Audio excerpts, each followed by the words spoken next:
Hi guys, ఈరోజు వీడియోలో మనం రీసెంట్గా రిలీజ్ అయిన వృషభ అనే మూవీ ఎక్స్ప్లెనేషన్ చూడబోతున్నాం. కొన్ని వందల సంవత్సరాల క్రితం త్రిలింగ రాజ్యంలో సాక్షాత్తు శివుని ఆత్మలింగం స్ఫటికలింగం రూపంలో కొలువు తీరుతుంది. ఆ స్ఫటికలింగం ఉన్న ఆలయానికి సంరక్షణ కల్పించేందుకు వృషభ వంశం ఆవిర్భవిస్తుంది. ఆ లింగాన్ని కాపాడడమే వారి లక్ష్యం. సకల సంపదలనిచ్చే ఆ స్ఫటికలింగాన్ని కాజేయాలని ఎంతోమంది ఎన్నో తరాలుగా ప్రయత్నించినా ఏ ఒక్కరూ దానిని తాకలేకపోతారు. దానికి కారణం వృషభ వంశ వీరుల శౌర్య ప్రతాపాలే. ప్రస్తుతం ఆ వంశంలోని వారైన వృషభ మహారాజు మహారాణి రాజ్యాన్ని లింగాన్ని పరిరక్షిస్తుంటారు.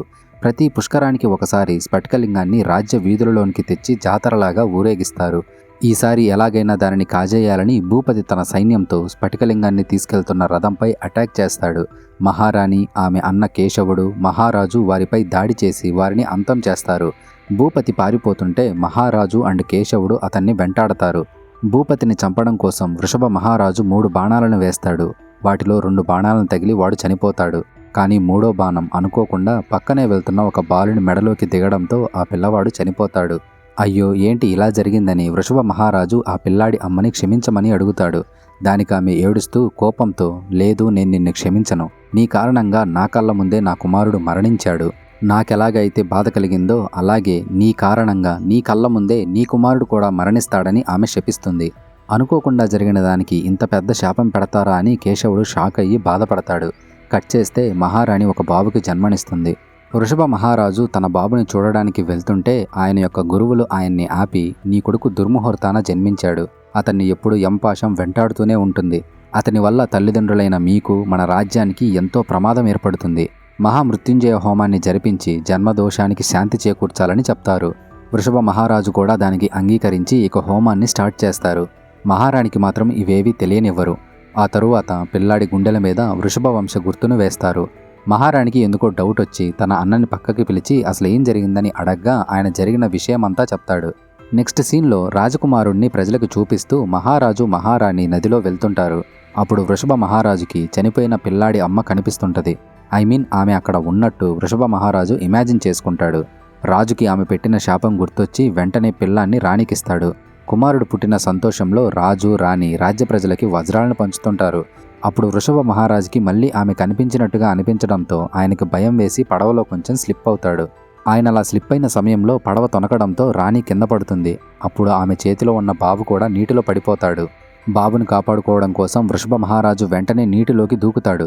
కానీ బాబును మాత్రం కాపాడలేకపోతాడు. అసలు బాబు దేహం కూడా దొరకదు.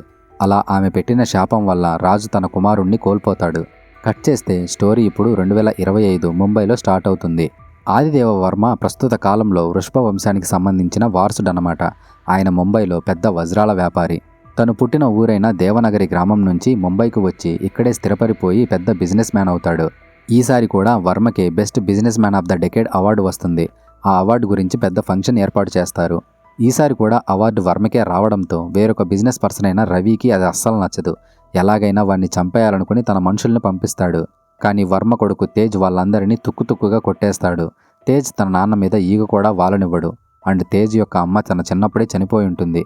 జితేంద్ర అనే సినీ సూపర్ స్టార్ అవార్డు ఫంక్షన్కి గెస్ట్గా వచ్చి వర్మకి అవార్డుని బహుకరిస్తాడు. తేజ్ రవి దగ్గరికి వెళ్ళి ఇంకొకసారి ఇలా చేస్తే నిన్ను వేసేస్తానని వాడికి వార్నింగ్ ఇస్తాడు.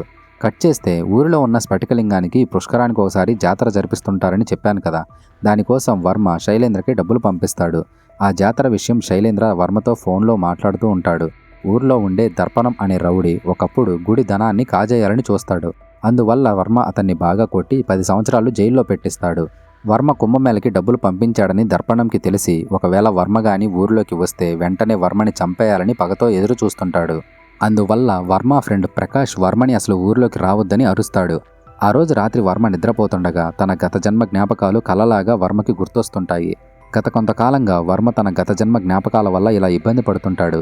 ప్రస్తుతం ఇలా కల రావడంతో వర్మ బాగా భయపడిపోయి అరుస్తుంటాడు. ఆయన అరుపులు విని తేజ్ వెంటనే వర్మ దగ్గరికి వెళ్ళి ఆయన్ని కూల్ చేస్తాడు. మరుసటి రోజు తేజ్ సైకాలజిస్ట్ దగ్గరికి వెళ్ళి నాన్న చాలా ఇబ్బంది పడుతున్నాడని చెప్తాడు. కొన్ని రోజులుగా ఈ సైకాలజిస్టే వర్మని ట్రీట్ చేస్తుంటాడనమాట. అదే సమయంలో ఆ సైకాలజిస్ట్ యొక్క ఒకప్పటి స్టూడెంట్ దామిని కూడా అక్కడికి వస్తుంది. తేజ్కి దామిని తొలిచూపులోనే బాగా నచ్చేస్తుంది. దామినికి అజయ్ మిశ్రా అనే పెద్ద సైకాలజిస్ట్ దగ్గర అపాయింట్మెంట్ దొరికిందని ఆయనకి తెలిసి వర్మ గురించి అజయ్ మిశ్రాకి చెప్తే ఆయన వర్మ ప్రాబ్లంకి ఏదైనా సొల్యూషన్ చెప్పొచ్చు. సో ఎలాగైనా వర్మ రిపోర్ట్స్ అజయ్ మిశ్రా చేతికి వెళ్లేలా చేయమని అడుగుతాడు. దానికి దామిని కూడా ఒప్పుకోవడంతో ఆయన దామినికి తేజ్ని పరిచయం చేస్తాడు. కట్ చేస్తే తేజ్ అండ్ దామిని అజయ్ మిశ్రాని కలిసి వర్మ రిపోర్ట్స్ ఆయనకి ఇస్తారు. ఆయన ఆ రిపోర్ట్స్ని చూసి అసలు వర్మకి ఏ ప్రాబ్లం లేదు, ఆయన బాగానే ఉన్నాడని అంటాడు. నేనేదో మా నాన్న ప్రాబ్లంకి సొల్యూషన్ దొరుకుతుందని మీ దగ్గరికి వస్తే మీరేంటి అసలు మా నాన్నకి ప్రాబ్లమే లేదంటున్నారని తేజ్ షాక్ అవుతాడు. అప్పుడు అజయ్ మిశ్రా, ప్రపంచంలో సైన్స్కి అర్థమవని ఎన్నో విషయాలున్నాయి. మీ నాన్నకి వచ్చే కలలు ఆయన గత జన్మ జ్ఞాపకాలై ఉండొచ్చు. బాబా వరాహరుద్ర అనే స్వామీజీ దగ్గరికి వెళ్ళండి, ఆయన దగ్గర మీ సమస్యకు సమాధానం దొరుకుతుందని చెప్తాడు. ఈ బాబా వరాహరుద్ర ఆయన బాగా పవర్ఫుల్ అనమాట. ఇక ఇద్దరు ఆయన దగ్గరికి వెళ్తారు. బట్ వీళ్ళు పిలుస్తున్నా కూడా బాబా వాళ్ళతో మాట్లాడకుండా వెళ్ళిపోతుంటాడు. తేజ్కి బాగా కోపం వచ్చి 2 నిమిషాలు మాట్లాడితే ఏమవుద్ది, ఆగవయ్యా అని అరుస్తాడు. బాబా కోపంతో వెనక్కి తిరిగి, ఈ అమ్మాయి కొన్ని ప్రశ్నలకి సమాధానం కోసం నా దగ్గరికి వచ్చింది, అసలు నువ్వెందుకు నన్ను వెతుక్కుంటూ ఇక్కడి దాకా వచ్చావని తేజ్ని అడుగుతాడు. బాబా దామిని వైపు తిరిగి, ఏ ప్రశ్నలకి సమాధానం కోసమైతే నువ్వు ఇక్కడి దాకా వచ్చావో వాటన్నింటికీ సమాధానం ఈ తేజ్లోనే ఉంది, కాలమే మీకు దాన్ని తెలియజేస్తుందని చెప్పి ఆయన వెళ్ళిపోతాడు. వాళ్ళకి ఆయన ఏం మాట్లాడాడో ఏం అర్థం కాక ఒకచోట కూర్చొని మాట్లాడుకుంటుంటారు. అసలు మా నాన్న ప్రాబ్లంకి సొల్యూషనే దొరకదా అని తేజ్ చాలా కన్ఫ్యూజన్లో పడిపోయి బాధపడుతుంటాడు. దామిని వాణ్ణి కూల్ చేయాలని నుదుటి మీద ముద్దు పెట్టి, అమ్మ తన పిల్లలకి నుదుటి మీద ముద్దు పెట్టి కొత్త ప్రపంచానికి దారి చూపిస్తుంది. నువ్వు దేనికి స్ట్రెస్ అవ్వకు, అన్నీ సాల్వ్ అయిపోతాయని చెప్తుంది. తేజ్ అమ్మ చిన్నప్పుడే చనిపోయి ఉంటుంది కదా, అందువల్ల వాడికి తల్లి ప్రేమ ఎలా ఉంటుందో తెలియదు. ప్రస్తుతం దామిని వాణ్ణలా ముద్దు పెట్టుకోవడం వల్ల వాడు దామినితో పూర్తిగా ప్రేమలో పడిపోతాడు. నెక్స్ట్ డే తేజ్ వర్మకి కాల్ చేసి, నేను దామినిని లవ్ చేస్తున్నాను, తనని తీసుకుని ఇంటికి వస్తున్నానని చెప్పడంతో ఆయన కూడా చాలా హ్యాపీగా ఫీల్ అవుతాడు. ఇద్దరు కారులో ఇంటికి వెళ్తున్నప్పుడు దామిని నిద్రపోతుంటుంది. అప్పుడు వాడి ప్రేమని ఎక్స్ప్రెస్ చేయాలని తన ఫేస్ దగ్గరికి వెళ్ళగానే దామినికి మెలకు వస్తుంది. వీడేంటి కిస్ చేయాలని చూస్తున్నాడని దామినికి బాగా కోపం వచ్చి కారు దిగి వెళ్ళిపోబోతుంటుంది. అప్పుడు వాడు, నేను నిన్ను ప్రేమిస్తున్నానని ప్రపోజ్ చేస్తాడు. తనకి మాత్రం వాడు అలా దగ్గరికి వచ్చినందుకు చాలా కోపం వస్తుంటుంది. ఇంకోసారి డెస్టినీ మనలిద్దరినీ కలిపితే అప్పుడు లవ్ గురించి ఆలోచిద్దామని చెప్పి తను అక్కడి నుంచి వెళ్ళిపోతుంది. దామిని ఇంటికి వస్తుందని వర్మ ఇంట్లో రెడీగా ఉంటాడు. బట్ తేజ్ ఒక్కడే రావడంతో విషయం ఆయనకి అర్థమై అసలు నీకు తనకి ఏం గొడవ జరిగిందని అడుగుతాడు. అప్పుడు తేజ్, మా ఇద్దరికి అసలు సెట్ అవ్వదు, మా మధ్య ఎటువంటి లవ్ కూడా లేదని అంటాడు. దానికైనా, నువ్వు దామినిని లవ్ చేస్తున్నావని చెప్పిన మాటల్లో నాకు నిజాయితీ కనిపించింది. సో ఇలా ప్రేమ లేదని నువ్వు డిసైడ్ అయ్యే ముందు మళ్ళీ ఒకసారి బాగా ఆలోచించమని చెప్తాడు. ఆ తరువాత ఇంట్లో పనిచేసే అప్పు తేజ్ దగ్గరికి వచ్చి ఒక విషయం చెప్తాడు. ఇప్పుడు చిన్న ఫ్లాష్ బ్యాక్ లాంటిదన్నమాట. వర్మ, ప్రకాష్ అండ్ లీలావతి అనే ముగ్గురు మంచి ఫ్రెండ్స్. వర్మ, లీలావతి చాలా ప్రేమించుకుంటారు, పెళ్లి చేసుకోవాలని కూడా డిసైడ్ అవుతారు. ఆ విషయం యామినికి తెలిసి వర్మ తనకి దక్కట్లేదని ఆత్మహత్య చేసుకోవాలని అనుకుంటుంది. ఆ విషయం లీలావతికి తెలిసి యామినిని పెళ్లి చేసుకోమని వర్మని ఒప్పించి తన ప్రేమని త్యాగం చేస్తుంది. ఇక వర్మ యామినిని పెళ్లి చేసుకుంటాడు. కానీ తేజ్ పుట్టిన 2 సంవత్సరాల తరువాత యామిని చనిపోతుంది. ఆ తరువాత వర్మ ముంబైకి వచ్చి కొడుకే ప్రాణంగా బ్రతుకుతుంటాడు. ఈ విషయాలన్నీ ఇప్పుడు తేజ్కి తెలిసి తన తండ్రి ప్రేమకి ఇచ్చే వాల్యూని అర్థం చేసుకొని వర్మకి సారీ చెప్పి దామినికి ఎలాగైనా నా ప్రేమని అర్థమయ్యేలా చేసి ఇంటికి తెస్తానని దామిని దగ్గరికి వెళ్తాడు. తేజ్ దామినిని కలిసి, ఆ రోజు బాబాని కలిసిన తర్వాత నేను బాగా నిరాశలో ఉన్నప్పుడు నుదుటి మీద ముద్దు పెట్టి అమ్మ ప్రేమను నాకు తెలిసేలా చేశావు. ఆ ప్రేమ నాకు లైఫ్ లాంగ్ కావాలని కారులో నిన్ను అడగాలనుకున్నా, కానీ అనుకోకుండా ఏదేదో అయిపోయింది. ఇప్పుడు మళ్ళీ అడుగుతున్నా, నాకు లైఫ్ లాంగ్ ఆ ప్రేమని ఇస్తావా అని అడుగుతాడు. దామిని కూడా తేజ్ లవ్ని యాక్సెప్ట్ చేస్తుంది. కట్ చేస్తే వర్మ ప్రేమించిన లీలావతిని కలిస్తే వర్మకున్న ప్రాబ్లంకి ఏదైనా సొల్యూషన్ తెలియొచ్చని అనుకుని తేజ్ దామినిని తీసుకుని దేవనగర్కి వెళ్తాడు. తను ఊరికి వచ్చానని శైలేంద్రకి కాల్ చేసి చెప్పి తేజ్ దామినితో కలిసి టెంపుల్లోకి వెళ్తాడు. లోపలున్న శివుని విగ్రహాన్ని చూసిన వెంటనే తేజ్కి ఏదో అయ్యి స్పృహ తప్పి పడిపోతాడు. శైలేంద్ర తేజ్ని ప్రకాష్ ఇంటికి తీసుకెళ్లి జరిగినదంతా వర్మకి కాల్ చేసి చెప్తాడు. వాడిని చూడడానికి లీలావతి కూడా వస్తుంది. వర్మ చూడడానికి అచ్చం వృషభ మహారాజులాగే ఉంటాడు. సేమ్ లీలావతి కూడా మహారాణిలానే ఉంటుందన్నమాట.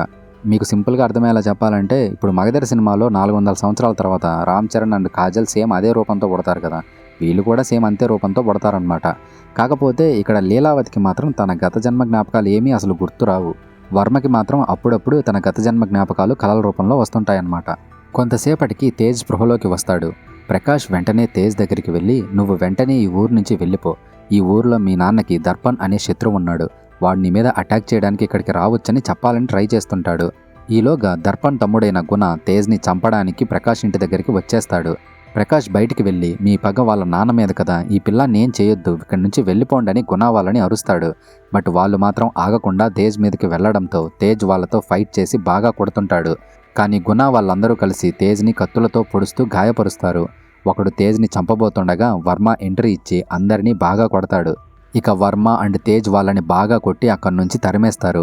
చాలా సంవత్సరాల తరువాత లీలావతి కనిపించడంతో వర్మ తన వైపే చూస్తుంటాడు. అప్పుడు సడన్గా తేజ్ వర్మని కత్తితో పొడిచేస్తాడు. ఏంటి ఇలా చేశాడని వర్మతో సహా అందరూ షాక్ అవుతారు. వెంటనే ప్రకాష్, శైలేంద్ర కలిసి తేజ్ని పక్కకు లాగేస్తారు. అప్పుడు తేజ్ కోపంతో, రేయ్ వృషభ, నిన్ను మాత్రం వదిలిపెట్టనురా, చంపేస్తానని మళ్ళీ వర్మ మీద అటాక్ చేయాలని చూస్తాడు. మీరు ఇక్కడి వరకు వీడియోని కంటిన్యూ చేస్తూ చూశారంటే ఈ వీడియో వల్ల మీరు కొంచెమన్నా ఎంటర్టైన్ అయ్యారని మేము ఫీల్ అవుతున్నాం. సో ఇక్కడి వరకు వీడియోని కంటిన్యూ చేస్తూ చూసిన వాళ్ళు తప్పకుండా వీడియోని లైక్ చేసి మీలాగే మూవీ ఎక్స్ప్లెనేషన్స్ వినే ఒక ఫ్రెండ్కి కానీ ఫ్యామిలీ మెంబర్కి కానీ వీడియోని షేర్ చేయండి. కట్ చేస్తే గాయపడిన వర్మ అండ్ తేజ్ని హాస్పిటల్లో అడ్మిట్ చేస్తారు. వర్మకి మెలకువ వచ్చి అసలు నా కొడుకు ఏమైంది, నేను వాడిని చూడాలని కంగారుగా వాడున్న రూమ్కి వెళ్తాడు. కానీ వర్మతో పాటు రూమ్లోకి వచ్చిన లీలావతిని చూడగానే తేజ్ బాగా వైలెంట్గా మారిపోయి ఏదేదో మాట్లాడుతూ వర్మ మీద అటాక్ చేస్తాడు. వర్మ బాగా షాక్ అయిపోయి బయటకు వస్తాడు. విషయం ఏంటంటే ఇంతకుముందు వర్మకి తన గత జన్మ జ్ఞాపకాలు గుర్తొస్తుంటాయి కదా, ఇప్పుడు ఆ జబ్బు తేజ్ కంటుకుంటుందన్నమాట. నాకున్న రోగం నా కొడుకు కంటుకుందేంటని వర్మ బాధపడుతుంటాడు. అప్పుడు దామిని, ఇది రోగం కాదంకుల్, దీనికి కారణం మీ గత జన్మ జ్ఞాపకాలు మీకు గుర్తు రావడమే. మేము మీ సమస్య గురించి ఒక బాబాని కలిశాము. ఆయన్ని కలిసినప్పుడు కూడా తేజ్ మొహంలో ఇలాంటి ఒక వైలెన్స్ని నేను చూశాను. కాబట్టి మనం బాబాని మళ్ళీ కలుద్దామని అంటది. వర్మ తన కొడుకుని కాపాడుకోవడం కోసం ఎంత దూరమైనా వెళ్ళడానికి సిద్ధంగా ఉండి బాబాని కలవాలనుకుంటాడు. ఇక వర్మ, లీలావతి అండ్ దామిని ముగ్గురూ కలిసి బాబా దగ్గరికి వెళ్తారు. ఆయన వర్మ వాళ్ళతోటి అసలు ఈ ప్రాబ్లమ్స్ ఏంటో, గత జన్మలో ఏం జరిగిందో మీ కళ్ళకే చూపిస్తానని గతంలో ఏం జరిగిందో చూపించడం మొదలు పెడతాడు. ఇప్పుడు కథ మళ్ళీ కొన్ని వందల సంవత్సరాల క్రితం వృషభ మహారాజు పాలించిన కాలానికి వెళ్తుంది. అప్పటికే వృషభ మహారాజు తన కొడుకును పోగొట్టుకుని ఒక 20-25 సంవత్సరాలు అయ్యి ఉంటుందన్నమాట. వృషభ మహారాజు పాలిస్తున్న త్రిలింగ రాజ్యానికి కొన్ని క్రోసుల దూరంలో ఒక తండా ఉంటుందన్నమాట. ఆ తండాలోని ప్రజల మీద కొంతమంది అటాక్ చేసి చంపాలని చూస్తుంటారు. వెంటనే హయగ్రీవుడు వాళ్ళ మీద అటాక్ చేసి వాళ్ళందరినీ చంపేస్తాడు. హయగ్రీవుడు చూడడానికి అచ్చం తేజ్లానే ఉంటాడనమాట. ఈ తండా నాయకుడు ఎవరో కాదు, మహారాణి అన్న అయిన కేశవుడు. హయగ్రీవుడు ఆయన కొడుకే. హయగ్రీవుడు అంత సాహసం చేసి వాళ్ళందరినీ చంపినా కూడా ఏ ఉపయోగం ఉండదు. ఎందుకంటే తండాలో ఉన్న ప్రజలకి ఏవేవో వింత రోగాలు వచ్చి అందరూ చనిపోతుంటారు. తండా మొత్తం కరువు కాటకాలతో నశిస్తుంటది. అసలు తండాకి ఎందుకు ఇన్ని శాపాలు వస్తున్నాయని తండా ప్రజలు, కేశవుడు ఆలోచిస్తుంటారు. అయినా కేశవుడు మహారాణి యొక్క అన్న కదా, ఆయన రాజమందిరంలో ఉండకుండా ఈ తండాలో ఉండడానికి రీజన్ ఏంటని మనకు ముందు తెలుస్తుంది.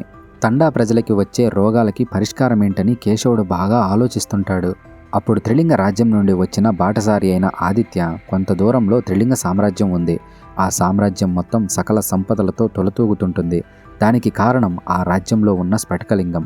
ఆ లింగం చాలా మహిమగలది. ఆ లింగాన్ని మన తండాకు తీసుకుని వచ్చి పూజలు చేస్తే తండాకి పట్టిన రోగాలు, శాపాలు పోతాయని చెప్తాడు. కానీ కేశవుడు లింగం మీద కోప్పడి ఆ రాజు దగ్గరికి వెళ్ళి ఆయన్ని బ్రతిమలాడి ఆ లింగాన్ని తెచ్చుకోవాలా, మాకున్న జ్ఞానం మీద మాకు నమ్మకం ఉందిలే అని అరుస్తాడు. కానీ హయగ్రీవునికి తన నాన్న అలా మాట్లాడడం అస్సలు నచ్చదు. తండా ప్రజలని కష్టాల నుంచి కాపాడాలని ఆ రాత్రి ఆదిత్య దగ్గరికి వెళ్ళి, నేను ఆ స్ఫటికలింగాన్ని తెచ్చి తండా ప్రజలని కాపాడాలని నిర్ణయించుకున్నాను, నన్ను త్రిలింగ రాజ్యానికి తీసుకెళ్లవా అని అడుగుతాడు. కట్ చేస్తే ఆదిత్య, హయగ్రీవుడు త్రిలింగ రాజ్యానికి చేరుకుంటారు. హయగ్రీవుడు ఆలస్యం చేయకుండా వచ్చిన పనిని ముగించడం కోసం స్ఫటికలింగం ఉండే గుడి లోపలికి వెళ్తాడు. కానీ సైనికులు హయగ్రీవుణ్ణి బంధించేస్తారు.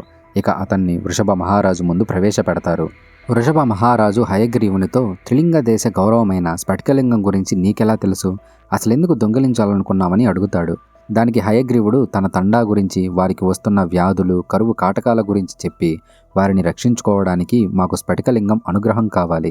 మా గ్రామ సరిహద్దులలో స్ఫటికలింగాన్ని పూజిస్తే మాకున్న కష్టాలు, శాపాలు, వ్యాధులు, కరువుల నుండి బయటపడతాం, మేమంతా బాగుపడతామని ఒక బాటసారి చెప్పాడు.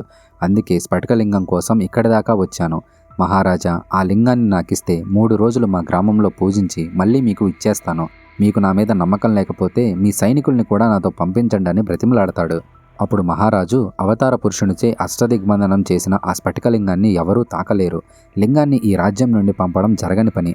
మీ తండాని కాపాడడానికి నేను సైన్యాన్ని, వైద్యుల్ని పంపిస్తానని అంటాడు. అప్పుడు హయగ్రీవుడు కోపంతో, ఇప్పటికే సమయం మించిపోయింది మహారాజా, మా తండాన్ని కాపాడుకోవాలంటే ఆ స్ఫటికలింగమే మాకున్న ఒకే ఒక్క దారి, ఇది తప్ప వేరే పరిష్కారం లేదు. లింగాన్ని గాని మీరు ఇవ్వకపోతే మీతో యుద్ధం చేయడానికైనా నేను సిద్ధమని హయగ్రీవుడు సవాలు విసురుతాడు.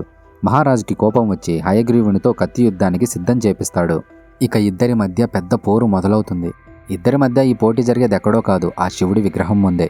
ఇద్దరి మధ్య జరుగుతున్న యుద్ధంలో మహారాజు కత్తితో హయగ్రీవుని ఛాతీ మీద ఉన్న కవచాన్ని పగలగొడతాడు. అప్పుడు హయగ్రీవుడి ఛాతీ మీద ఉన్న వృషభ వంశపు ముద్ర కనిపిస్తుంది. హయగ్రీవుడు చిన్నపిల్లవాడిగా ఉన్నప్పుడు అతని ఛాతీ మీద ముద్ర వేస్తారు కదా, అదే ఇదన్నమాట. ట్విస్ట్ ఏంటంటే హయగ్రీవుడు వృషభ మహారాజు యొక్క కుమారుడే. వృషభ మహారాజుకి ఒక ఆమె శాపం పెట్టింది కదా, ఆ శాపం గురించి కేశవుని ద్వారా మహారాణికి తెలుస్తుంది. తండ్రి కొడుకులను దూరం చేస్తే ఎవరికీ ఏ ప్రమాదం ఉండదని కేశవుడిని పిలిచి ఆమె ఒక ప్లాన్ చెప్తుంది. కుమారుడు పుట్టాడని ప్రజలకి వజ్రాలు పంచడానికి రాజు రాణి వెళ్తారు కదా, అప్పుడు రాణి బాబుని కేశవుడి భార్యకి ఇచ్చేసి నీటిలో పడిపోయాడని అందరినీ నమ్మిస్తుంది. అలా వృషభ మహారాజు కొడుకుని కేశవుడు రాజ్యానికి దూరంగా తీసుకెళ్లి హయగ్రీవునిగా తన కొడుకుగా పెంచుతుంటాడు. వాడెప్పటికీ ఇక త్రిలింగ రాజ్యానికి రాకూడదనే ఉద్దేశంతో ఆదిత్య స్ఫటికలింగం గురించి చెప్పగానే కేశవుడు ఆదిత్యని అరిచి పంపించేస్తాడు. ప్రస్తుతం ఆ వృషభ వంశ ముద్రను చూసిన మహారాజుకి ఆ తల్లి పెట్టిన శాపం గుర్తొస్తుంది. ఈ యుద్ధంలో తను పూర్తి శక్తితో పోరాడితే కొడుకుని చంపుకోవాల్సి వస్తుందని యుద్ధం చేయకుండా వెనక్కి తగ్గుతాడు. ఇదేంటి మహారాజు వెనక్కి తగ్గాడని రాజ్య ప్రజలు, గురువులు, సైనికులు నివ్వెరపోతారు. అప్పుడు హయగ్రీవుడు, ఏంటి మహారాజా, మీలో సత్తా అయిపోయిందా? ఓటమిని ఒప్పుకొని స్ఫటికలింగాన్నైనా తీసుకురండి, లేదా బలం పుంజుకొని మళ్ళీ యుద్ధానికి రండని అంటాడు. మహారాజు బాధతో స్ఫటికలింగం దగ్గరికి వెళ్ళి, ఏంటి ఈశ్వర, కొడుకు కనిపించాడని ఆనందపడాలా, లేక ప్రజల ముందు ఓడిపోయినందుకు బాధపడాలా? ఏంటి ఈ పరీక్ష? నా కొడుకుని నా చేతితోనే చంపుకోవాలా? ఇంకా వేరే పరిష్కారం ఏం లేదా? నా సమస్యలన్నీ నీకు చెప్పేశాను, ఇక నీ ఇష్టమని తిరిగి పోరుకు వెళ్తాడు. ఈసారి ఇద్దరి మధ్య యుద్ధం భీకరంగా జరుగుతుంది. అప్పటికే హయగ్రీవుడు ఇంటి దగ్గర లేడని కేశవుడు త్రిలింగ రాజ్యానికి వచ్చేసుంటాడు. కానీ కేశవుడు యుద్ధం జరిగే ప్రదేశానికి వచ్చేలోపే హయగ్రీవుడు మహారాజు తల నరికేస్తాడు. రాజుగారు చనిపోవడం ఏంటని అందరూ షాక్ అవుతారు. అయితే ఇప్పటి వరకు యుద్ధం చేసింది మహారాజు కాదు, మహారాణి. హెల్మెట్ పెట్టుకోవడంతో యుద్ధానికి వచ్చింది అందరూ రాజనే అనుకుంటారు. కేశవుడు బాధతో హయగ్రీవుని దగ్గరికి వెళ్ళి, నువ్వు నీ చేతులతో మీ అమ్మనే చంపేశావు. శాపాన్ని తప్పించడానికి ఆమె నిన్ను దూరంగా తీసుకెళ్లమంది, అందువల్లే నిన్ను రాజ్యానికి దూరంగా పెంచాను. కానీ చివరికి ఇలా జరిగిందని ఏడ్చేస్తాడు. కన్న తల్లిని తన చేతులతోనే చంపేసుకున్నానని హయగ్రీవుడు బాధపడి, వృషభ మహారాజా, నీ వల్లే ఇదంతా జరిగింది. కత్తి యుద్ధంలో నువ్వు ఓడిపోయిన తర్వాత స్ఫటికలింగాన్ని ఇవ్వకుండా నా తల్లికి ఆయుధమిచ్చి నాతో పోరుకు పంపించావు. నా చేతులతోనే నా తల్లిని చంపుకునేలా చేశావని బాధపడుతుంటాడు. దానికి మహారాజు, బాధపడకు కుమారా, ఇది నీకు తెలియక జరిగిన తప్పే కానీ తెలిసి జరిగింది కాదు కదా అని అంటాడు.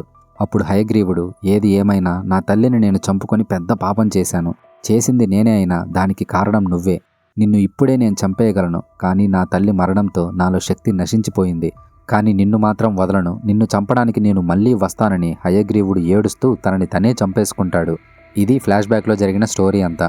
లీలావతి అచ్చం మహారాణిలాగా ఉండడం వల్ల తేజ్ ఆమెను చూడగానే హయగ్రీవుని ఆత్మ తేజ్లోకి వెళ్ళి వృషభ మహారాజులా ఉన్న వర్మ మీద అటాక్ చేస్తుంటాడనమాట. విషయమంతా వర్మకి అర్థమై, ఆ జన్మలో జరిగిన తప్పుని ఈ జన్మలో సరిదిద్దుకుంటాను, నా కొడుకు తేజ్తో పాటు హయగ్రీవుని ఆత్మకి శాంతి చేకూర్చాలని అంటాడు. అప్పుడు బాబా, అలా చేస్తే నీ ప్రాణాలకే ప్రమాదమని చెప్పినా వర్మ వెనక్కి తగ్గడు. అయితే ఇక రుద్రయజ్ఞం మొదలు పెడదామని బాబా వర్మతో చెప్తాడు. కట్ చేస్తే శివుని విగ్రహం ముందు అఘోరాలందరూ కలిసి యజ్ఞం మొదలు పెడతారు. వర్మ తేజ్ని తీసుకుని అక్కడికి వస్తాడు. లీలావతిని చూడగానే తేజ్ శరీరంలోకి హయగ్రీవుని ఆత్మ వచ్చి వర్మ మీద అటాక్ చేస్తుంటాడు. అఘోరాలందరూ కలిసి తేజ్ని ఆపుతుంటారు. వర్మ అవన్నీ చూసి తట్టుకోలేక శివుని విగ్రహం దగ్గరికి వెళ్ళి, ఈ సమస్యలకి పరిష్కారం ఏంటనేది నాకు తెలియదు, నువ్వే వీటన్నింటికీ ఒక పరిష్కారం ఇవ్వు, దానికోసం నా ప్రాణాలు కావాల్సి వచ్చినా తీసుకో అని శివుని విగ్రహానికి దండం పెడుతుంటాడు. తేజ్ అఘోరాలందరినీ కొట్టి త్రిశూలాన్ని తీసుకుని వర్మని చంపాలని పరిగెడుతూ వస్తుంటాడు. అప్పుడు సాక్షాత్తు ఆ శివుడే త్రిశూలాన్ని వదలడంతో ఆ త్రిశూలం అడ్డుపడి తేజ్ చేతిలో ఉన్న త్రిశూలం కింద పడిపోతుంది. అండ్ తేజ్ శరీరంలో ఉన్న హయగ్రీవుని ఆత్మకి శివుని వల్ల మోక్షం దొరుకుతుంది. మహారాణి హయగ్రీవునికి ఆత్మరూపంలో కనిపించి, జరిగిన దాంట్లో నీ తప్పేం లేదు కుమారా, మీ నాన్నకి నువ్వంటే చాలా ఇష్టం, కాస్త ప్రశాంతంగా ఉండమని చెప్పి హయగ్రీవుని ఆత్మని తీసుకెళ్లిపోతుంది. ఇక తేజ్ శరీరం నుండి హయగ్రీవుడు కూడా వెళ్ళిపోయి తేజ్ నార్మల్ అవుతాడు. అంతా ప్రశాంతంగా ఉందని అందరూ హ్యాపీగా ఉండే టైంలో దర్పణం అండ్ గుణ వాళ్ళ పగ తీర్చుకోవడానికి వస్తారు. దర్పణం అండ్ గ్యాంగ్ వీళ్ళ మీద అటాక్ చేయడానికి రావడంతో వర్మ అండ్ తేజ్ వాళ్ళిద్దరినీ కొట్టి తరిమేయడంతో మూవీ ఎండ్ అవుతుంది. మనం మళ్ళీ మరో వీడియోతో కలుద్దాం. అంతవరకు టేక్ కేర్, బాయ్.